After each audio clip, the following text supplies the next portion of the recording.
साधू संतांनी मठ सांभाळावेत असं प्रतिपादन शरद पवार यांनी सुशीलकुमार शिंदे यांच्या जाहीर सभेत केलंय।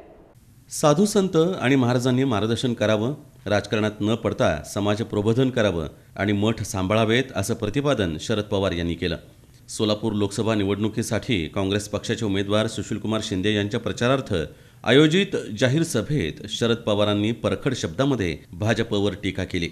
शहराचा विकास शिंदे यांनीच केला आहे असंही यावेळेस पवार म्हणाले। हाच निकाल तुम्हाला घ्यायचा, त्या निकालाच्यासाठी मी तुम्हा सगळ्यांना मनापासून शुभेच्छा देतो। मला काही चिठ्ठी आली की आणखी कुणाच्याबद्दल मी काही बोलणार नाही, कारण ज्याच्यावर काही स्थानच नाही, ज्याचं काही या ठिकाणी कामच नाही। मी कधी सोलापुरामध्ये गेल्या 50 वर्ष संबंध सोलापुरात आहे की जे उमेदवार आहेत या ठिकाणी कुठं बाहेरून आलेले आहेत, आज त्यांनी सोलापुराच्यासाठी योगदान दिलं, त्यांनी यांच्या भागाच्या प्रश्नात लक्ष घातलं, त्यांनी इथल्या विकासाच्यासाठी काळजी घेतली, त्यांनी इथल्या जिल्ह्याच्या दुष्काळाच्यासाठी खबरदारी घेतली। अशा प्रकारची एकसुद्धा माहिती न तुमच्याकडे ना माझ्याकडे, आणि म्हणून अशा लोकांचा विचार सोलापूरकर कधी करत नसतो। त्याचा सत्यंत ते उद्याच्या निवडणुकीच्या नंतर येईल। आपल्या भाषणात सुशीलकुमार शिंदे यांनी भाजपवर टीका करत अनेक विषयांवर भाष्य केलं। झालेले आरोप एक तर त्यांना राजीनामा द्यायला सांगायचे,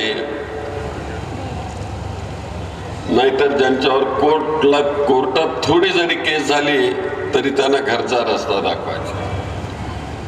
याच्यामुळं एक त्यावेळेस 2012-13च्या दरम्यान देशामध्ये एक अशी हवा पसरली की काँग्रेस प्रणित हे यूपीए सरकार एक भ्रष्ट सरकार आहे, ह्या सरकारला उलटून पाडलं पाहिजे अशा प्रकारची भावना या देशामध्ये पसरली।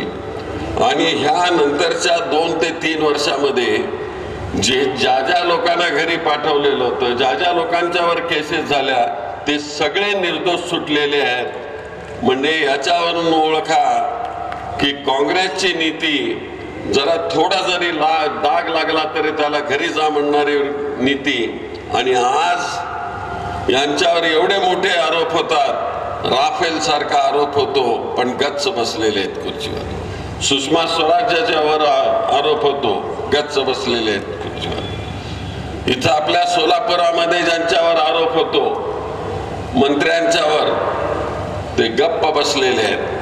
आणि कोण या सभेत राष्ट्रवादीचे जिल्हाध्यक्ष दीपक आबा साळुंखे, आमदार सिद्धाराम मेत्रे, महेश गादेकर, विश्वनाथ चाकोते, संतोष पवार, प्रकाश वाले, मनोहर सपाटे यांच्यासह अनेक पदाधिकारी व नागरिक मोठ्या संख्येनं उपस्थित होते।